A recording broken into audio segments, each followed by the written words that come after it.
I'm Abby Hagyard, and you are my guests here on our video today. Give me 1 second.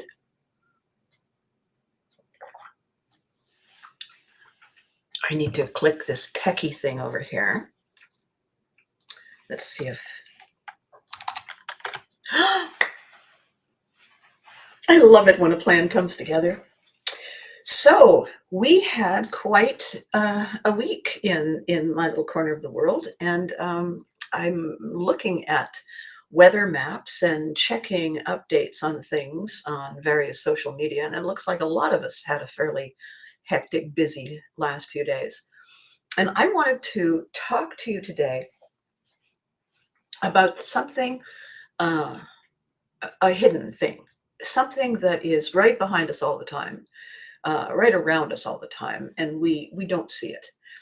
And the reason I wanted to talk about it was because it happened to me again. I mean, it's happened many times, except that it happened to me in such a profoundly powerful way that I thought, yes, this is definitely the subject that I want to address today. So to get started, before I get started, because I know there's some of you who are new joining me, I want to explain, I want to do a little bit of backstory.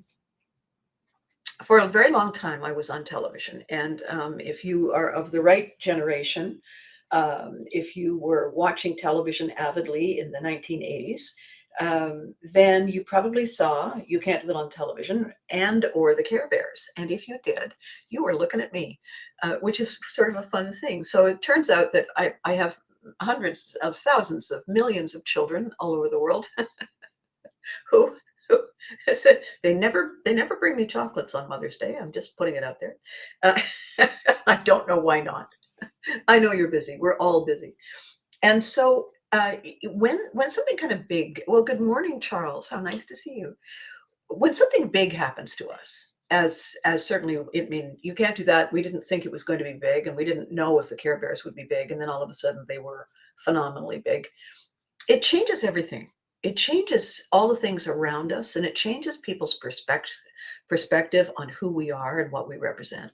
And quite often we're in the middle of it, and it's not about not seeing a forest for trees. It is about we're a little busy. We're juggling flaming chainsaws, and we're not looking at it the way people look at it from over there. We're not saying there's a phenomenon. We're saying, I'm going to be late for rehearsal, because we're living it.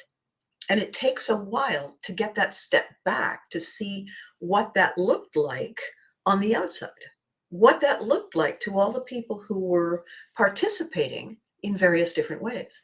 And so that is not only a focus shift, it's not only a perspective shift, it is a way of thinking shift. It is recognizing that the way we were adding up the number, how many oranges does it take to have a train reach Cleveland in an hour, whatever those math questions were, we're so busy in the doing. And when we finally step back and we realize that there are so many other ways to look at it, we have what is, if you're going to use lofty words, it's a dual existential blink. Wait, what? Huh. And when we have those moments happen, the reason we say, good morning, Freddie, the reason when we are surprised on so many levels in so many ways, the only thing we say at first is, huh.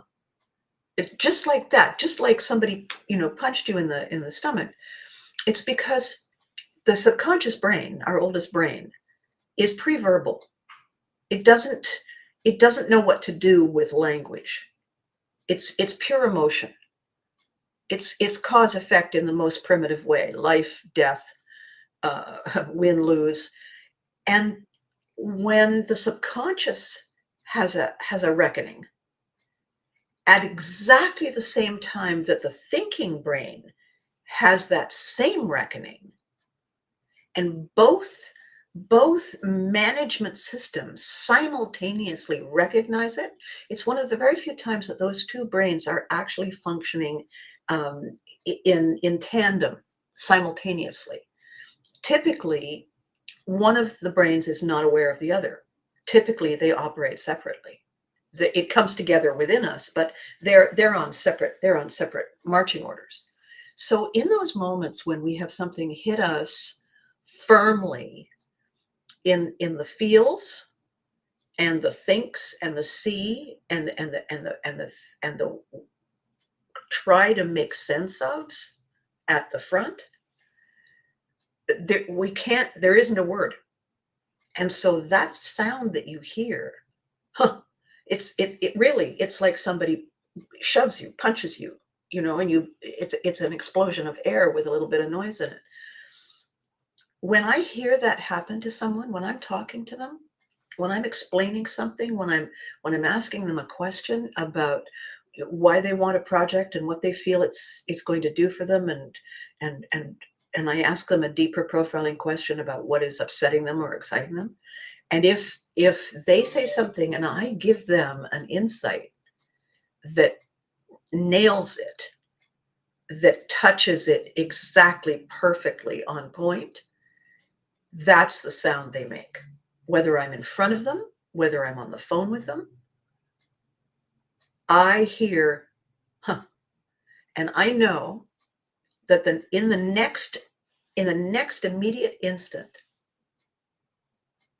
whatever it is that I say is something they are going to profoundly hear and never forget, because it is linked to one of those magic connecting moments. And that connecting moment, that existential, double-sided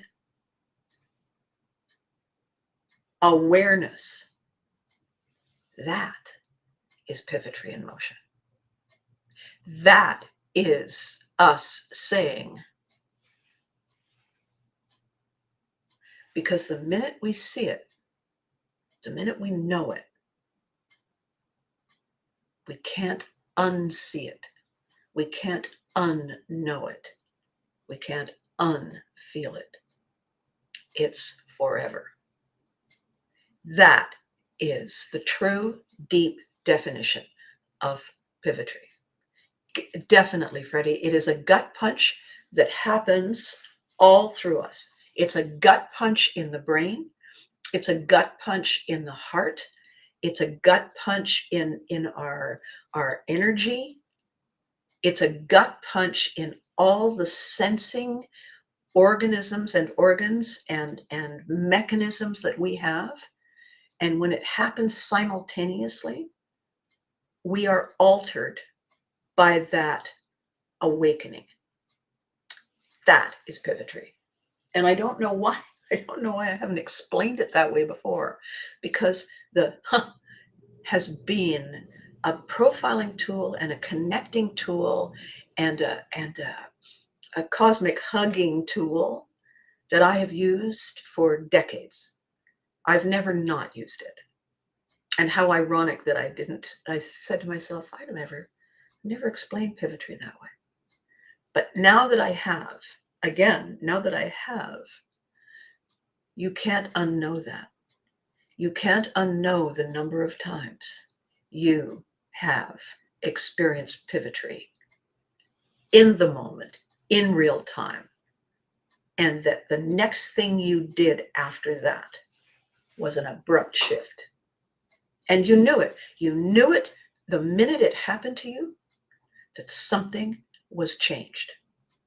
And all you had to do after that was the steps to make it happen. The change happened here. The shift happened here. It's a mindset reset of cosmic proportions. And when I say to people, we are more capable, we are smarter than, we are wiser than, we are more in charge of our success, our excellence, our goals, and our dreams than we realize.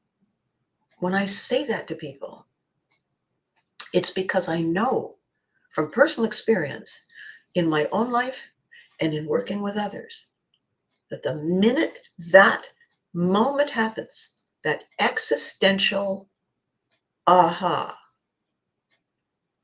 we are unstoppable. It doesn't always mean that it's a downhill rush with no hurdles in place. It means that we're not going to stop until we get it right, until we get it done. We don't. And the reason we don't is because we can't go back. We can't unknow. We can't unsee. We can't unfeel the rightness and the necessity. And in some cases, the urgency. We can't reverse time in that way. Finding new ways to adapt to a changing world is the essence. Yes, yes. And the thing is, we talk about finding new ways. The fact is that the Pivotry trigger we have, the ways come to us. We don't have to go find them. We don't got to chase them. They appear. They appear. Gotta go, but I will watch the video later. Ken. Oh, okay. Oh, dear. Charles, give Kat a hug for me, okay? And let me know. Let me know how it goes, all right? Big hugs. So when you know, when you realize, when you hear what I'm saying today, when you get it and you say to yourself, huh, huh, it means that we have more power than we understand. We have more ability. We have more freedom. We have more drive. We have more passion. And we have more deeply, deeply powerful purpose than we realize. We all do. And because I've lived it, because I've had the great blessing to understand it, and then I've been able to apply it in my relationships with my clients, with my people, with my loved ones, it's proven itself to be true. So the idea of sharing Pivotry with you is to show you the truth, allow you to see and feel and hear and say, you know what? That's right. Huh. Then if essentially what happens in that moment is you are free to be whatever. We have the ability. And my role in the process is saying, hey, I posted on Facebook this morning, there's a hunting dog on a path looking for a fox, and the fox is right behind him. Yo, dog. Fox behind him.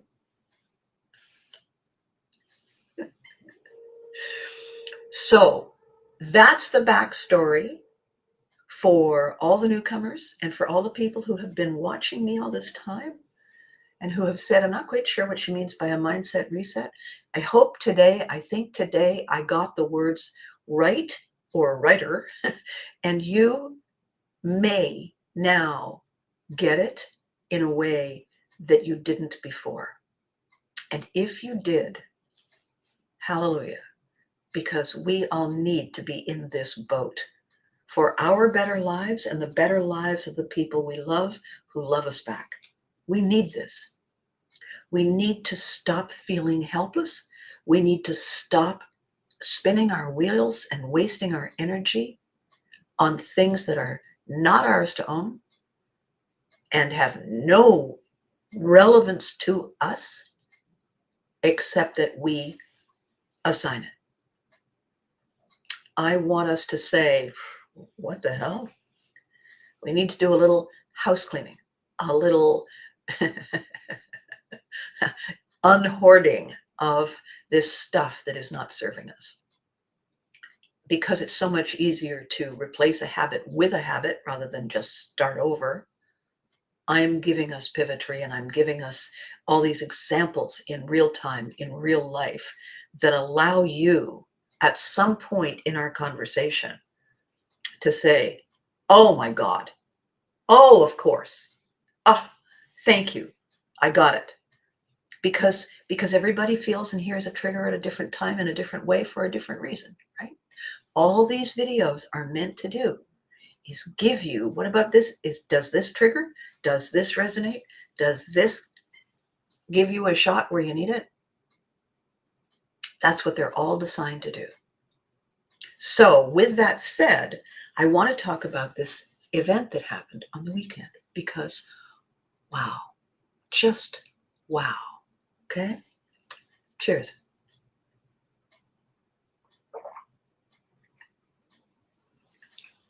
Now, the other day I posted a picture of a duck. I've always liked that duck conversation. No means nothing to a duck. Because when I was born, my parents had acquired a duck, and its name was Duffy. And they really liked Duffy because Duffy was a character. And they, when friends came over, everybody was amazed. Oh, you have a duck? Yes, we do. And then Duffy would do some odd thing, and everybody would say, oh my God, honey, we should get a duck, right? So what nobody knew until I came along is that how exactly territorial ducks are. Although if you've ever been out somewhere and found yourself being chased by a goose or a swan, you get how territorial they are. And no means nothing to them either, and they're bigger. So this duck had it in for me. This duck had decided that it was me or him. And he had no qualms about making the take it out with the trash exercise for my parents a thing of beauty and a joy forever. I'm not going to say he was trying to unalive me. However, he was certainly trying his very best to make me look annoying and too much work, so that they would say, why did we ever, let's get rid of that. However, because ducks, they're clear in purpose, but they may not see a bigger picture. The duck didn't realize that I had more weapons than he did ultimately, and so Duffy was taken off to a zoo. Throughout my childhood, when I was being difficult, my father would look at me and say, perhaps we made a wrong decision. Maybe we need to go to the zoo. And I realized that I was on thin ice. So there's a backstory. There's a bias for me about ducks. And I always say, yeah, you know what? They're only cute when they're yellow and this big. So here's the thing. What happened to me on the weekend was that I had the opportunity to meet someone who might be a client, potentially. And in the process, I usually ask, so why a book? Most of the time, people who feel a burning desire to write a book want me to fall in love with their passion as well. They want to ignite me. They want to infect me with their vision and their purpose and their gotta have. So instead of answering why a book, they tell me why this book in this moment for them and for all eternity. And okay, typical, sure, not a problem. I'm happy. I've written books. I get it. I understand all of what they're going through. It's not helpful to me though, because we would get to that if I decided to do the job in any case. What I'm looking for is why a book as opposed to why not a ham sandwich? Why a book feels like the best tool, the best vehicle, the best investment of time and energy and resources in order to get your message heard. And because I want ultimately for the potential author to talk to me about their understanding that you can't make an omelet without breaking eggs. You gotta buy the eggs, you gotta get them home, you gotta get the bowl, and you gotta do the work of cracking the eggs, and then you gotta cook it. There's a lot of steps before lunch and omelet are connected. And I want the reader, or the writer, sorry, well, reader too. I want the writer to understand that it is going to be a process. So I'm looking for, is there a specific reason why a book as opposed to a ham sandwich or a Bugatti or a cigarette boat? Is there, where are we going with this? In this case, the conversation immediately exploded into the highest frantic, panic, rage-filled tsunami of pent-up need that I have ever seen. And it was awe-inspiring. And I had previously written, ghosted, curated a 4-book collection for a woman who had survived the most extraordinary saga of abuse on so many levels by pretty much every person in her life for her entire life. And her beautiful, handsome, wonderful, loyal white knight husband number 2 wanted the world to understand what it was like to know a hero. And I thought that was an incredible show of love. And I wanted to fulfill that. In getting it ready, in talking about the doing of it, I tried to explain the best I could that in order to tell the story about these events, we had to go there. That she had to take me there by the hand and walk me through the moments pretty much in a real-time memory sequence. And I cautioned them both that it was difficult and would be painful. And I wanted them to really, really seriously, the project itself, my God, the honor to be able to do it, if I were able to do it, would be career changing for me as far as I was concerned. But, you know, like the doctors, when they take the oath, first do no harm. It's not about me. It is about me, but I'm only one of the people in the process. First do no harm. I wanted them to understand that this was not going to be easy. And I did not want to be the one leading them down a path of any kind that wasn't very clear. When they did have their conversation and they did assess it, they said that they were willing to take the risk. And so we did it. We did the project. It took almost a year. It was very labor intensive, very, very many in-person interviews with her and with him. And then ultimately with all the other people who were involved, that I then had to get their layer. It's an onion, right? I had to get everybody's layer in order to be able to construct this onion saga. And so I am familiar with what it needs from us, from the creative people, to own the passion and shape it so that other people can experience it.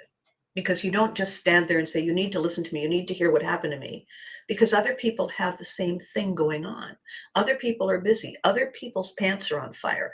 Other people are juggling flaming chainsaws. Other people are trying to keep their business alive while they're going through empty nest. Other people are dealing with life-altering crises. They don't got time to listen to yours if the only person it's about is you. For them to invest the time, the message you have has to be structured in a way that it becomes a learning curve, a set of tools, a coachable moment for other people in similar, not the same, but similar crisis points in their lives. If it's not going to serve them, they're not going to buy it. They're not going to take their hard-earned money out of their wallet and say, I need that. They're not going to do it out of pity. They're not going to do it out of charity. They're not going to do it because you look like a nice person. They're going to do it because of the Whiffum song. They're going to do it because of what's in it for me. And most first-time authors don't know that. How could they? And so it is my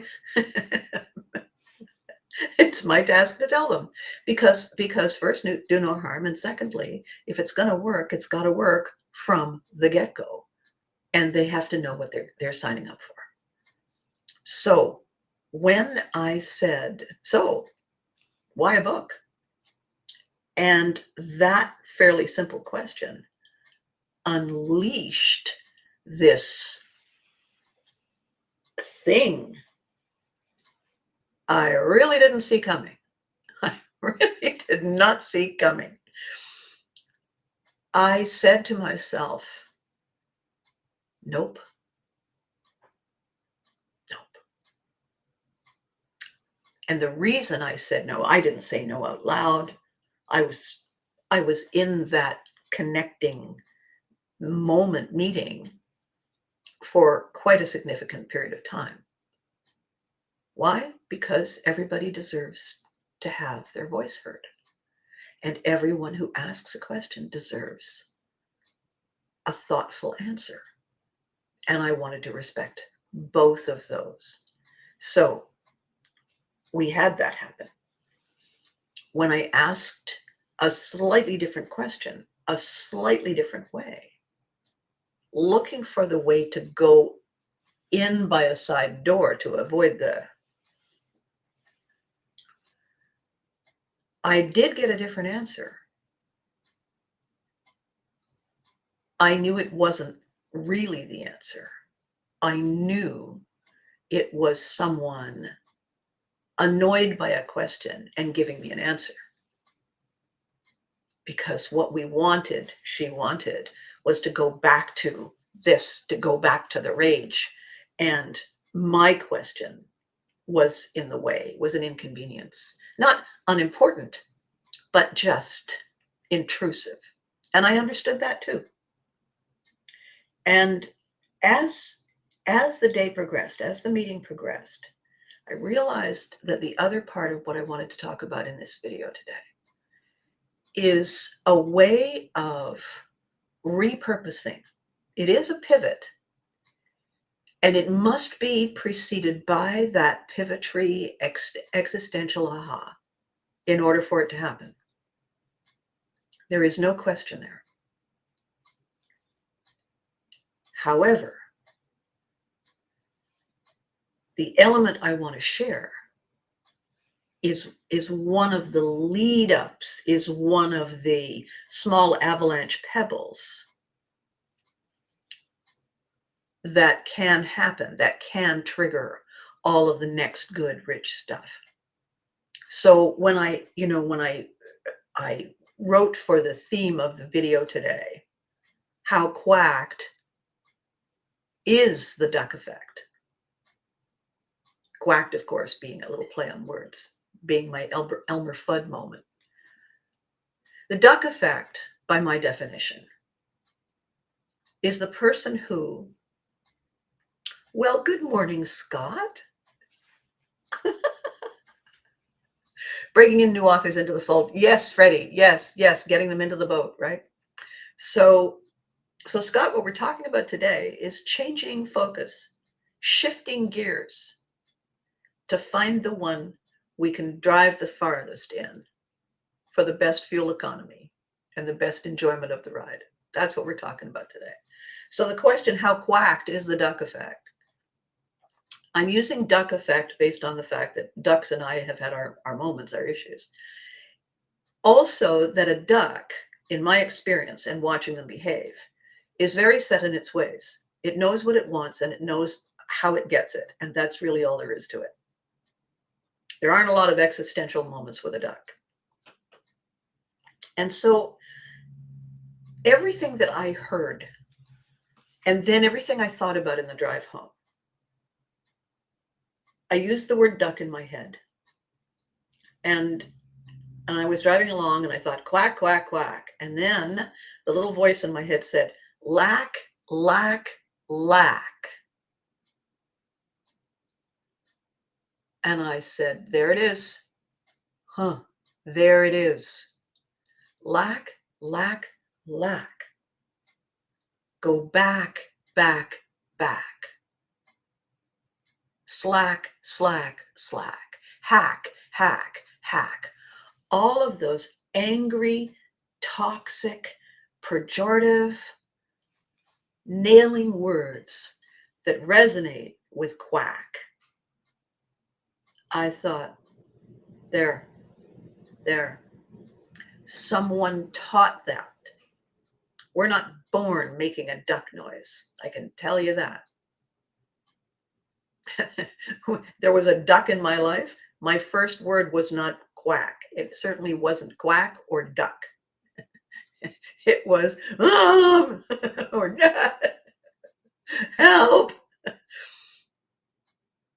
So who teaches us that we lack? Who teaches us that we slack, that we're hacks, that we don't have the right or the talent to go forward? The only road for us is to go back. Who teaches that? Someone teaches that. And the reason we absorb it, the reason we absorb all the stuff, not just the negative, is because we are intensely imitative creatures. I mean, all animals learn by imitation. You watch any of these nature shows, you know, bear goes out, cubs go out, cub does a good thing, the bear lets it do it, the cub does a dumb thing, the bear goes poof, picks it up and brings it back, teaches it again. You watch little lion cubs playing. Their play is mock fighting. They're learning the skill. They're learning what to do when you give. They're learning by watching, by observing each other and the mama and the papa and the other herd animals. We learn as children. It is our parents who show us how to get the food that's on the plate onto the spoon and into the mouth. And as they teach us, if you've ever seen this, they do it like this, so that we mirror them. We open our mouth and they shove it in before we know what we're doing. And then we cry because we didn't see that coming, and we choke and we spit it out, and the process is repeated. We are taught how to tie our shoes. We are taught how not to fall down or up the stairs. We are taught how to go out and come in, put the garbage away, clean your room. We're taught this. We're shown how. If parents are cuddly, we cuddle. If our parents are musical or artistic or athletic, we learn those things because we do as they do. This is how we survive. It's primal instinct. If we get on an elevator, we can tell that something pretty ugly just happened. And by the time we get off the elevator, we are infused with that toxic energy. And we got to do a fair amount of work before we carry that toxic energy into the meeting. This is why the later folder. This is why we are making later folders that give us an opportunity to take ownership and stay in our zone, in our lane, in our energy, and allow the swirling around us to just swirl off. There is no reason we can't imitate an eagle instead of a duck. There's no reason we can't soar. There's no reason we can't imitate a lion There's no reason we can't roar. We can imitate a duck. We can certainly imitate anything else. If we need to take it slow and steady, we can imitate a turtle. We can gather to us all the coping mechanisms there are and use them for our greater good. If we believe in a litany that sounds like it's a fact, fact, fact, you're a hack, hack, hack, you get two things. You get fight or flee. That's it. You get them's fighting words. I'm sorry. That's all you get. Unless we say,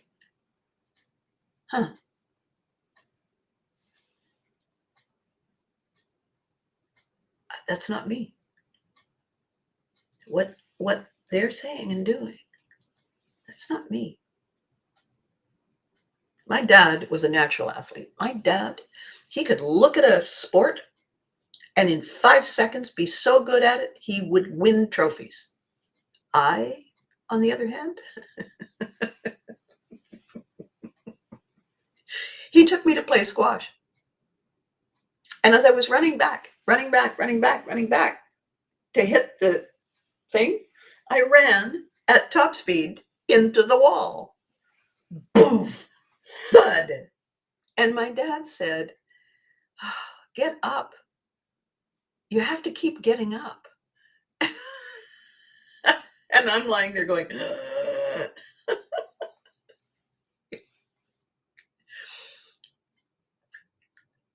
my dad, who had his flaws and his faults, also had an incredible spirit, and he wanted to awaken that in me.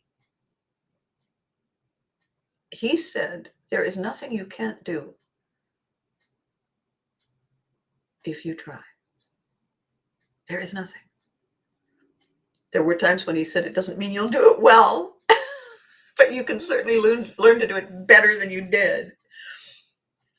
He wanted me to understand that potential is limitless. Step one is that we have to believe that. Step one is that we have to stop parroting. We have to stop imitating the noises and the toxic attitudes and the fear-based coping mechanisms that other people are trapped by simply because they are our mentors.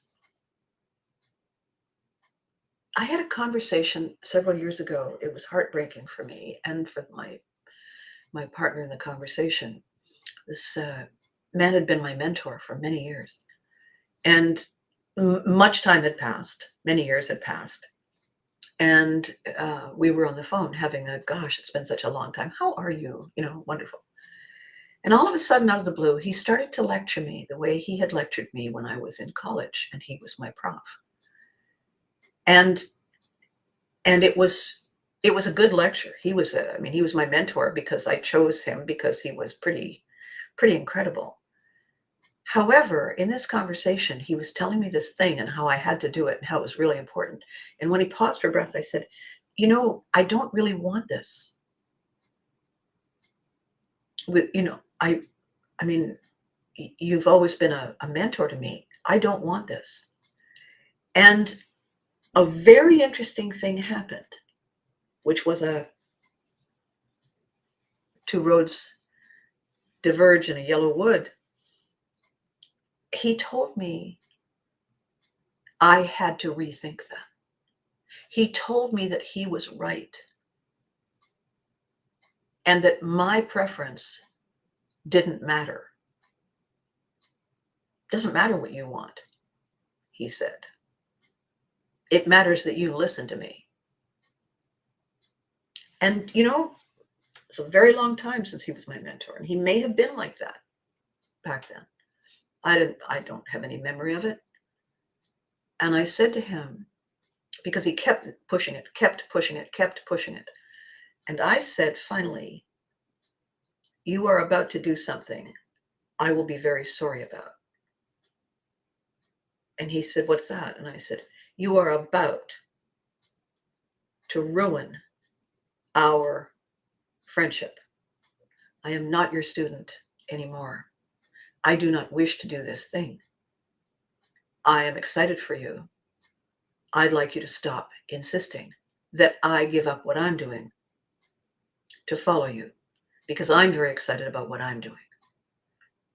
And he said, you don't understand. And that's when I hung up. I hung up, not with a loud thing, old-fashioned phone, not with a loud bang. I just hung up.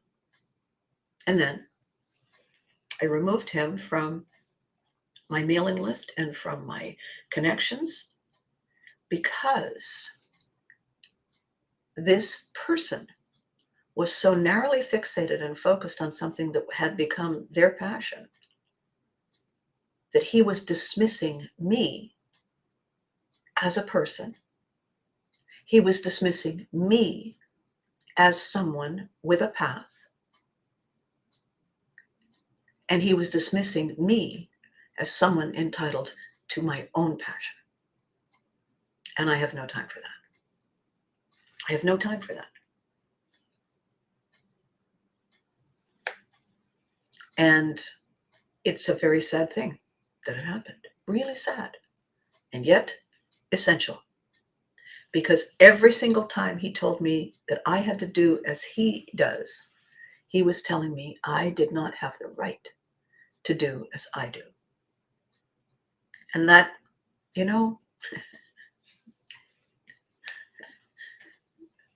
nope. And so the conversation today, how quacked is the duck effect? The quack element is that the ducks among us aren't listening, don't care, have an agenda. And if we don't comply, if we don't form in V formation behind them, they're going to run over us.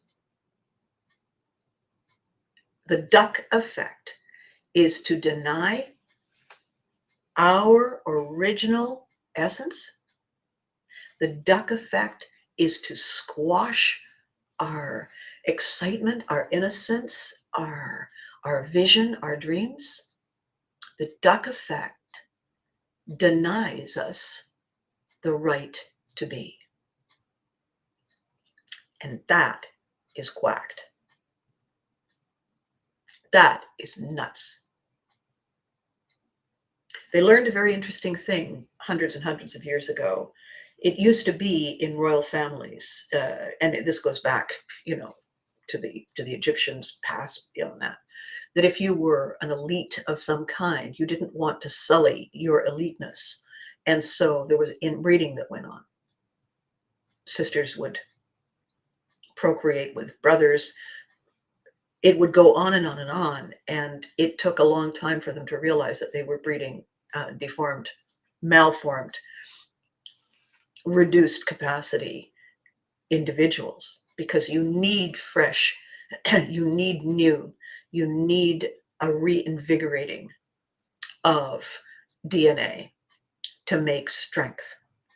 You need to have diversity in order to have greatness. When people don't see that, when they forget that, when they want it to be people like us, and they narrowly define what us is, you end up with diminished capacity in every way. You end up with a narrow vision. You end up with a limited scope of compassion, understanding, curiosity. You end up with smaller and smaller and less and less. you end up with the exact opposite of the thing they hoped to create.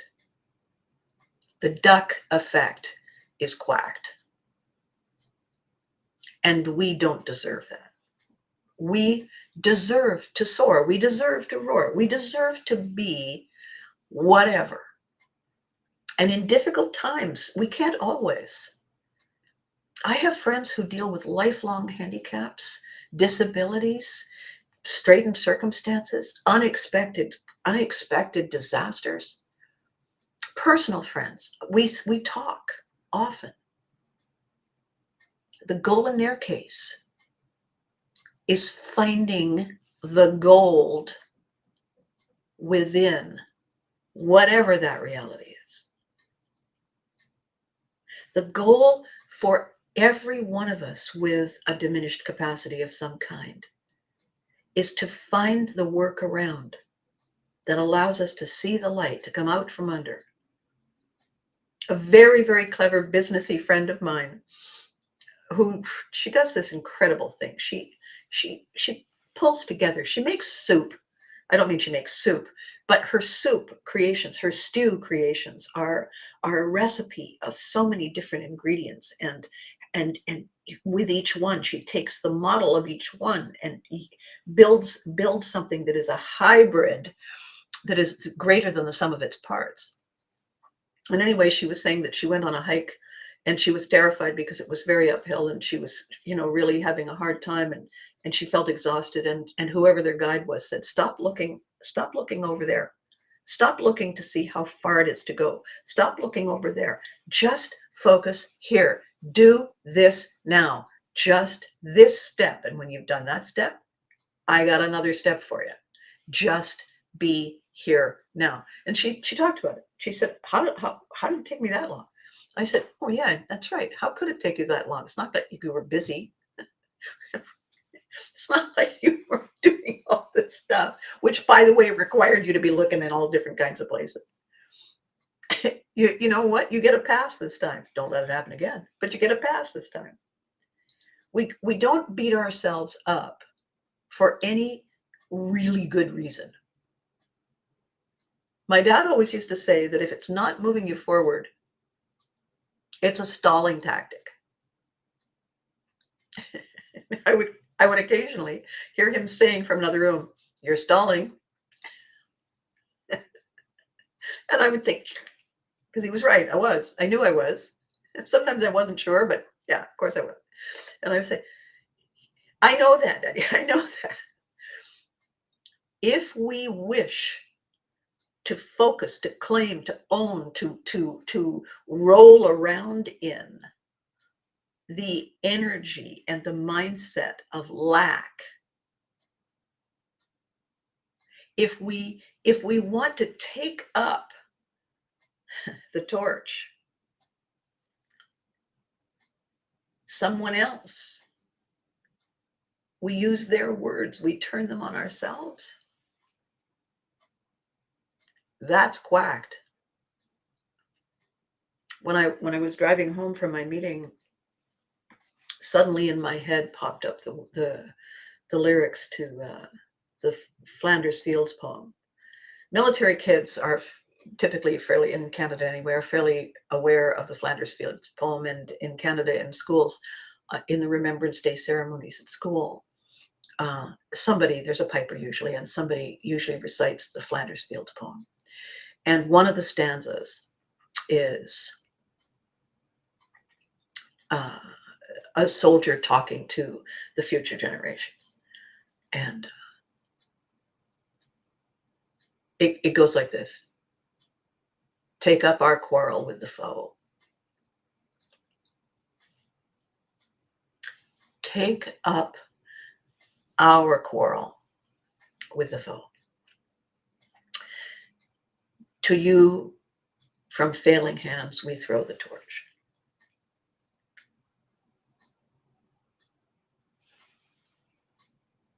It's yours to hold it high. Okay, that's good. That's okay. See, it upsets me. All of a sudden, I'm that little kid, right? I'm that little kid in school. Okay, but here's the stanza that has always bothered me. If ye break faith with us who die, we shall not sleep. That's what popped into my head on the drive home. Someone who tells us we are unworthy. Someone who tells us we're not good enough. Someone who shows by thought, word, and deed that they see us as less than. When we run into people who are continuing that abuse, who are continuing that put down, who are continuing that lack, that hack, that strategic quack,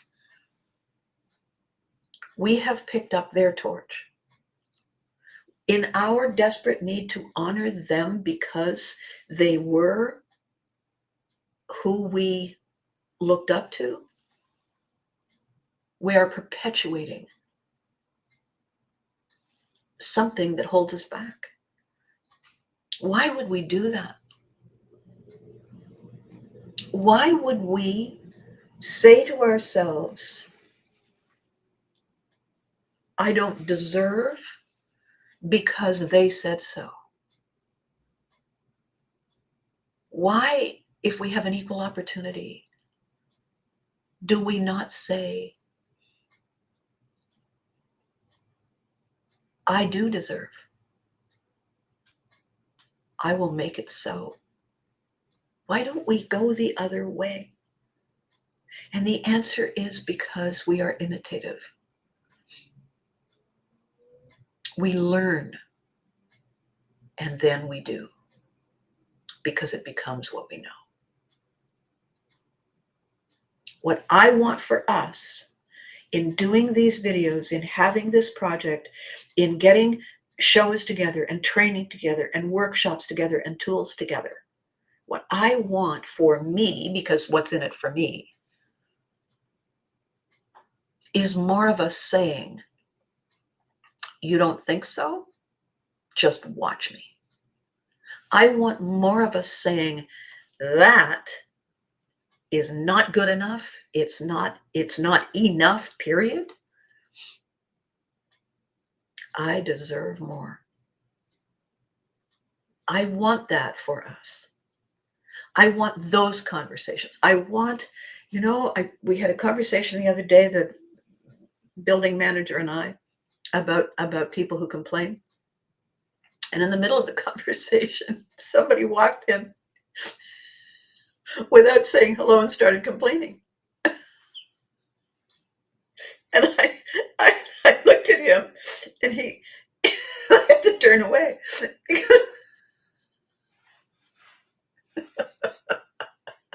Oh, look, here's an example. What took you so long? If we can't find joy, if we can't find a reason to laugh, if we can't find something that allows us to trigger and release the positive endorphins that give us a chance to breathe deep and just revel in the sheer deliciousness of our human condition, flaws and all, it's a sad and sorry life that will feel longer and longer every day. I watched a video yesterday of some event where the contestants, I don't know whether it was a company picnic or a family thing, but the contestants were all dressed in shark costumes. And so it was an obstacle race, and every obstacle they had to do, they had their feet out and everything, but they were in shark costumes. There were gray ones and blue ones, and there was one pink one, and the pink one was Abby level clumsy. Oh my God! And every single thing, whoever that poor soul was, it resulted in them falling over with a resounding thud. One of the obstacles, a challenge, was somebody with a jump rope. There were two people with a jump rope, and you had to run in and then do two skips and then run. In both cases, the pink one came in, ran in, and as he jumped, the rope caught him and took him out of the knees. Boom! And he got up again and did it again. I laughed so hard. It was the first thing I saw in the morning. I laughed so hard. I wept, and I kept laughing all through the morning because I thought, God bless the pink shark. There's a pink shark in all of us. And the thing is, anybody can fall down. Any damn fool can fall down. The trick is how you get up. That's the trick. And so the duck effect is quacked. And that's the message today. And maybe that's the code word if you feel yourself surrounded by, involved in, actually initiating something toxic. Your pattern interrupt word, maybe it's quack. Maybe it's quack. And maybe if you tell your friends and you all laugh at it, and then the next time you're in something and somebody's saying, oh, I guess not, and you say quack, everyone will laugh. And hey presto, we are healed, right? So that's it for today, my lovelies. Thank you for being with me. Thank you for thinking. Thank you for listening. I hope you tell your friends. I hope we get more people on these videos. I hope it is giving you stuff, tools, ideas, information, instructions, support, thought-provoking, joy, and all the moments that are blink, wait, what? Huh? That you deserve, because you are amazing. So, you know the drill. Be good to you. You deserve it. Remember to hug your loved ones. They deserve it too. And don't take any quack from anybody. And I will catch you next time. Thank you.